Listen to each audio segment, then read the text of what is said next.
Shalom saudara-saudara yang dikasih oleh Tuhan. Bersyukur hari ini kita dapat kembali merenungkan firman Tuhan. Dasar perenungan pada hari ini terambil dari Amsal pasal 30 ayat 7 hingga 9 yang berbunyi demikian. Dua hal aku mohon kepadamu, jangan itu kau tolak sebelum aku mati, yakni jauhkanlah daripadaku kecurangan dan kebohongan. Jangan berikan kepadaku kemiskinan atau kekayaan. Biarkanlah aku menikmati makanan yang menjadi bagianku, supaya kalau aku kenyang, aku tidak menyangkalmu dan berkata, siapa Tuhan itu? Atau kalau aku miskin, aku mencuri dan mencemarkan nama Allahku. Sekian jauh pembacaan firman Tuhan. Rasa cukup, inilah tema yang akan kita renungkan pada hari ini.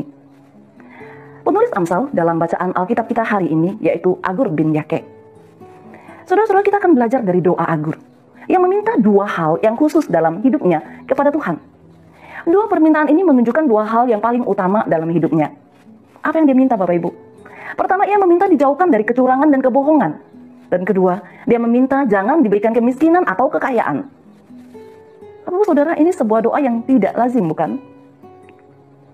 Hari-hari ini kita mendapati banyak orang bekerja keras untuk menjadi kaya. Dan yang sudah kaya juga tidak puas dan terus menghimpun kekayaan. Bahkan tidak sedikit yang demi mendapatkan uang dapat menghalalkan segala cara. Uang seperti memiliki kuasa terhadap seseorang. Karena dalam banyak kasus yang kita dengar atau baca, seseorang bisa berubah hanya semata-mata karena uang. Pernikahan bisa hancur karena masalah uang. Keluarga bisa terpecah belah karena masalah uang dan harta benda. Pelayanan bisa berubah karena uang. Gereja juga bisa pecah karena uang. Hati seorang anak Tuhan juga bisa bergeser ketika dia melihat uang sebagai tujuan dari kehidupannya, sehingga dia melupakan Tuhan dalam hidupnya. Tidak sedikit pula yang bermasalah dalam hal integritas, khususnya dalam hal keuangan, bahkan yang terlilit hutang atau ketahuan korupsi, mengambil uang yang bukan haknya. Bapak Ibu saudara dikasihi oleh Tuhan, belajar merasa cukup dengan apa yang ada pada kita adalah soal karakter, bukan soal kaya atau miskin. Agur berdoa agar jangan sampai jatuh dalam pencobaan karena menjadi miskin atau kaya. Saya kembali bacakan ayat ke-8. Jangan berikan kepadaku kemiskinan atau kekayaan. Biarkanlah aku menikmati makanan yang menjadi bagianku. Saudara-saudara, tentu saja ini tidak berarti ia menolak kekayaan dan berkat Tuhan.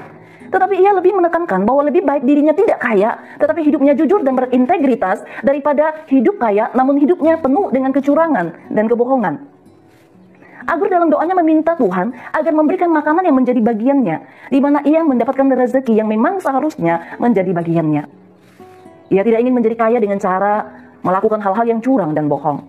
Di sisi lain, ia juga tidak mau menjadi miskin sehingga mencuri untuk memenuhi kebutuhan hidupnya. Bapak Ibu saudara dikasihi oleh Tuhan, Agur tahu bahwa memiliki terlalu banyak harta dapat menjadikannya sombong, bahkan membuatnya bersikap seperti orang ateis yang menyangkal keberadaan Allah. Di sisi lain, ia meminta Allah untuk tidak membiarkannya miskin, karena hal itu dapat membuatnya mencemarkan nama Allah dengan mencuri milik orang lain. Saudara-saudara, prinsip ini seharusnya juga dimiliki oleh setiap orang percaya. Ketika kita kenyang, kita tidak menjadi sombong dan menyangkal Tuhan, melainkan kita harus bersyukur kepada Tuhan.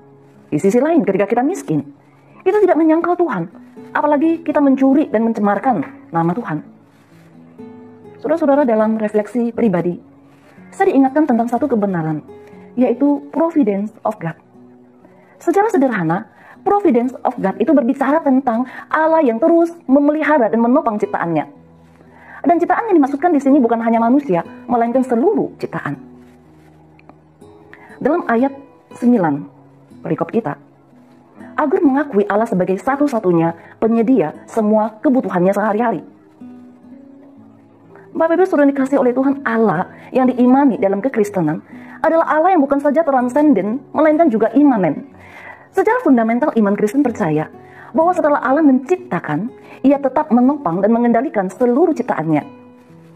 Tidak ada satu hal pun di dunia ini yang berada di luar providensi Allah. Ketika saudara bisa makan, minum, dan pakai, apakah saudara menyadari bahwa semua itu bukan karena kuat dan mampunya saudara berusaha dan bekerja, melainkan semua itu dapat terjadi karena providensi Allah. Semua yang terjadi karena pemeliharaan Allah kepada saudara melalui usaha pekerjaan yang saudara tekuni. Pernahkah saudara menyadari hal ini? Sadarilah saudara, bahwa semua itu bukan karena hebat dan kuatnya manusia dalam mengusahakan kehidupannya, melainkan semua itu semata-mata karena providensi Allah. Bapak Ibu Saudara, kiranya kita memiliki sikap agur yang mengakui Allah sebagai penyedia semua kebutuhan kita. Dan marilah kita belajar cukup dengan apa yang ada. Berdoa agar dicukupkan dengan apa yang ada dan dijauhkan dari pencobaan yang bisa membuat kita jatuh dalam dosa. Mari kita berdoa. Bapa di surga, terima kasih untuk kebenaran firman Tuhan yang boleh kami baca dan renungkan pada hari ini. Tuhan, tolong setiap kami agar di dalam kesementaraan hidup kami di dunia ini, kami belajar untuk mencukupkan diri.